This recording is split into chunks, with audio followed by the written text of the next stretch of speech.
Hello everyone, my name is Tanvi Goyal and my channel's name is Neat with Tanvi. In this channel, I'll be sharing my NEET journey and I'll also help you guys with the NEET syllabus and the counseling process because counseling is as important as it is NEET because without proper counseling, you won't be able to get the college that you deserve at your marks. So, the first thing that I would like to address in this video is that ज़रूरी नहीं है कि आपके NEET crack करने के लिए आप एक ब्रिलियंट स्टूडेंट होने चाहिए। मैं एक एवरेज स्टूडेंट हूँ और मैंने नीट क्रैक किया है। तो आप अगर एवरेज स्टूडेंट हो तो आप बिल्कुल नीट क्रैक कर सकते हो। What you require is consistency and proper study material. Like by proper study material, I mean like you should know what to study and how to study. Because अगर आपके पास proper study material है, but you don't know how to study it or how to study according to NEET's paper pattern like MCQ, तो आपको proper study material जो आपके पास है उससे कुछ नहीं होने वाला। तो आपको पता होना चाहिए कि आपको क्या चीज़ कैसे पढ़नी है और आपको कंसिस्टेंट रहना है। फिर चाहे आप एवरेज हो, बिलो एवरेज हो, ब्रिलियंट हो, आप नीट क्रैक कर लोगे, इजीली कर लोगे, फिर उसमें कोई प्रॉब्लम नहीं आने वाली। देन कम्स जितने भी 10th में बच्चे हैं उन्होंने 10th तक सारे सब्जेक्ट्स पढ़े, बट आफ्टर 10th आपको नीट के लिए पीसीबी तो लेनी ही है। अब ये क्वेश्चन आता है कि मैथ्स ले ना ले, तो वो डिपेंड करता है कि आप मैथ्स पढ़ने में कितना अच्छे हो। अगर आपको लगता है अगर आप मैथ्स पढ़ने में बहुत अच्छे हो तो आपको तो वो बहुत ईजी लगेगा, तो आप मैथ्स ले सकते हो। बट अगर आपको नहीं, अगर आपको यही लगता है कि हाँ आपको चाहिए ही था कि जल्दी से 10th आए ना, आप मैथ्स छोड़ो, तो आप मैथ्स छोड़ोगे। But what I would suggest is आप मैथ्स लो, बिकॉज अगर आपके पास मैथ्स होता है तो आपके पास बहुत अच्छा बैकअप होता है। Like if I share my experience, तो मेरा 10th का स्कोर था 99.2 परसेंटाइल, 12th में I got 93.2 and in JEE I got 96.33 percentile with the help of which I was able to get IGTTUW, which is a good college in Delhi. And in VIT I also gave VIT exam. VIT is a very good private engineering college. So in VIT exam I got approximately a rank 12,700. मैंने 12th में maths लिया था क्योंकि मुझे maths easy लगता था and also मुझे एक अच्छा बैकअप चाहिए था, क्योंकि समवेयर जब आपका फर्स्ट अटेम्प्ट में नीट क्लियर नहीं होता है तो आपको ऐसा डाउट होता है बट इफ सेकंड में भी नहीं हुआ तो इसलिए मुझे अच्छा बैकअप चाहिए था, मैंने मैथ्स लिया। एंड जैसे मैंने बोला कि मुझे मैथ्स एज सच डिफिकल्ट नहीं लगता था, so I got 100/100 in maths in both 10th and 12th। तो बेसिकली मेरे को अच्छा बैकअप रखना था तो मैंने मैथ्स लिया। तो अब आपने मैथ्स लेना है नहीं लेना है आफ्टर 10th डिपेंड करता है कि अगर आप मैनेज कर सकते हो, अगर आपको पढ़ना पसंद है, and most important is maths provides a good backup, so take maths for backup. Then मेरा नीट का score in attempt 1 was 227 and in attempt 2 was like I am expecting above 670, क्योंकि I have cross checked my answers using Akash and Ellen's answer key, but I am still waiting for NTA's official answer key because appropriate तो उसी से ही पता चलेगा। and I am saying above 670 क्योंकि अभी NTA की answer की के बाद ही आप एग्जैक्ट मार्क्स बता सकते हो। सो या अबव 670। तो ये जो आप जंप देख रहे हो फ्रॉम 227 टू 670, ये पॉसिबल हो पाया 1 साल की सेल्फ स्टडी की वजह से। तो मुझे लगता है कि अगर आप नीट क्लियर करना चाहते हो, जो सबसे ज़्यादा इंपॉर्टेंट चीज़ है आपके लिए वो है सेल्फ स्टडी। मैंने अपनी 11th एंड 12th में ज्वाइन करा था आकाश, एंड आकाश में my experience was not good at all. Teachers were okay like starting में मुझे जो टीचर्स पसंद आते थे बाद में वो उन्हें चेंज कर देते थे, वापस टीचर्स अच्छे लगते थे फिर चेंज कर देते थे।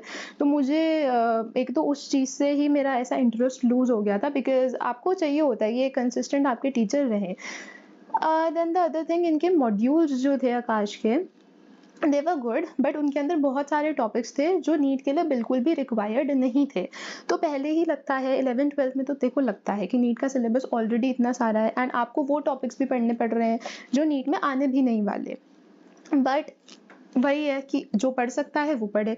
मेरे लिए आकाश का experience was not good and in my drop year I completely did self study. मैंने अपना सारा टाइम सिर्फ खुद से पढ़ा, मैंने कोई कोचिंग नहीं ज्वाइन की।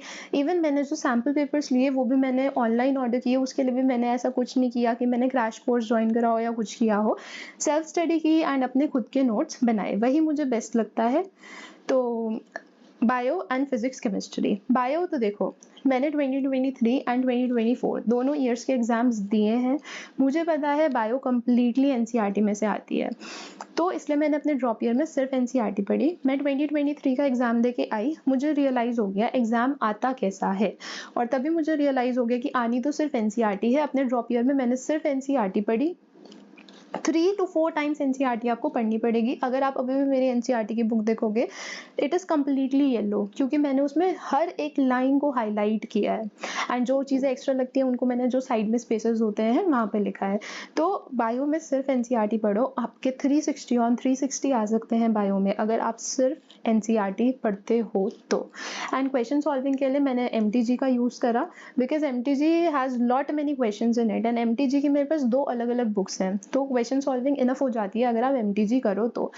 And one important thing is that कि मैंने बायो में कोई भी नोट्स नहीं बनाए, क्योंकि देखो आप नोट्स कब बनाते हो, आपके पास एक पेज है पूरा, उसमें से आपको लग रहा है कि 4-5 लाइनें इंपॉर्टेंट है, आपने उसके नोट्स बना लिए 1 2 3 4 करके, बट बायो की एनसीईआरटी में हर एक लाइन इंपॉर्टेंट है। अगर आप नोट्स बना रहे हो उसका मतलब ये है कि आप पूरे के पूरे पेज को अपने रजिस्टर में दोबारा लिख रहे हो, तो यहाँ पे नोट्स बनाने की कोई सेंस मुझे तो नहीं लगती, आपको लगती है आप बनाओ, बट नोट्स का मतलब यही होता है कि आपका पूरा पेज है, उसमें से 4-5 लाइनें इंपॉर्टेंट है, उनको आप लिख रहे हो, यहाँ पे पूरा पेज इंपॉर्टेंट है, तो यहाँ पे नोट्स बनाना इज टाइम वेस्ट। आप एनसीईआरटी, आप इतनी देर में नोट्स बनाओगे, इतनी देर में एनसीईआरटी एक बार दोबारा पढ़ लो, एनफ। फिजिक्स एंड केमिस्ट्री में मैंने अपने खुद के नोट्स बनाए, जिनको मैंने बनाया फ्रॉम एनसीईआरटी, एंड जैसे मैंने क्वेश्चन प्रैक्टिस करी from MTG and several other books, तो उसमें जो जो चीज़ें मुझे लगी कि हाँ ये क्वेश्चन मुझसे सॉल्व नहीं हुआ, दैट मीन्स इसमें कुछ न्यू फॉर्मूला अप्लाई हो रहा है या कुछ तो न्यू कंसेप्ट है और वो मेरे नोट्स में अभी नहीं है, तो वो मैंने उसमें ऐड कर लिया। So towards the end of the year my notes were completely full, like they had everything in them, and ऐसा कुछ भी नहीं था जो मेरे 2024 के एग्जाम में उन नोट्स के बाहर हो। Everything was there in the notes. जो मेरे मार्क्स कटे वो मेरे खुद की सिली मिस्टेक्स की वजह से कटे, तो ऐसे नोट्स आपके पास होना बहुत ज़रूरी है। Then study according to NEET question pattern. देखो हो सकता है कि कभी कोई एक टॉपिक आपको बहुत अच्छे से समझ ना आ रहा हो, बट आपने उसमें से ऐसे वर्ड्स देख लिए, आप सिर्फ वर्ड्स देखो, आपने उसमें से ऐसे वर्ड्स देख लिए जो आपके एमसीक्यू में आ सकते हैं, then that's more than enough. आपको क्या करना है कि आपको टॉपिक समझ आ रहा है, समझना चाहिए, वो तो बहुत ही अच्छी बात है, बट अगर आपको कोई टॉपिक नहीं समझ आ रहा है तो आपने उसके ऐसे वर्ड्स देख लिए जिनसे अगर उस टॉपिक से रिलेटेड कोई भी एमसीक्यू आए तो आप उसको सॉल्व कर सकते हो। तो आपको according to NEET question pattern पढ़ना है, एंड वो बहुत ही बेसिक है, वो विद प्रैक्टिस आपको आ जाएगा, उसमें कुछ ऐसा नहीं है। टॉकिंग अबाउट सैम्पल पेपर्स, तो सैम्पल पेपर्स लोग कहते हैं कि नीट से 2-3 महीने पहले करना शुरू कर दो, बहुत सारे करो।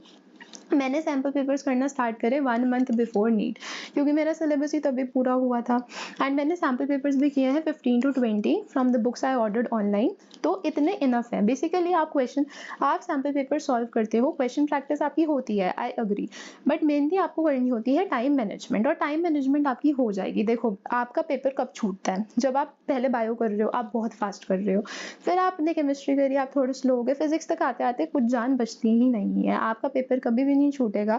अगर जो स्पीड आपने बायो में मेंटेन करके रखी है वही आप towards the end of paper में मेंटेन कर रहे हो, तो आपको क्या करना है, आपको स्पीड मेंटेन करके रखनी है, आपका पेपर कभी नहीं छूटेगा। तो क्वेश्चन प्रैक्टिस हो वो तो आप ऑलरेडी कर चुके हैं एमटीजी से, यहाँ सैम्पल पेपर्स में भी होगी, कौन मना कर रहा है, बट मेन जो आप देख रहे हो सैम्पल पेपर्स में वो आप देख रहे हो आपकी टाइम मैनेजमेंट, और आपको पेपर कभी नहीं छूटेगा अगर आप सेम स्पीड मेंटेन करके रख रहे हो, एक कांस्टेंट स्पीड रखो अपनी, ओएमआर भी फिल होगी, सब कुछ होगा।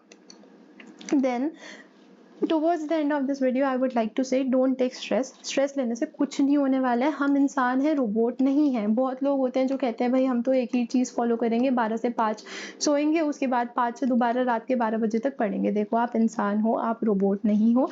पहली बात तो I would like to suggest कि आप प्रॉपर स्लीप लो। देखो जो स्लीप होता है वो आपकी बॉडी का रिपेयर टाइम होता है, अगर आप अपनी बॉडी को रिपेयर होने का ही टाइम नहीं दोगे तो वो नेक्स्ट डे वर्क ही नहीं कर पाएगी, एक हफ्ते बाद आप बीमार पड़ जाओगे।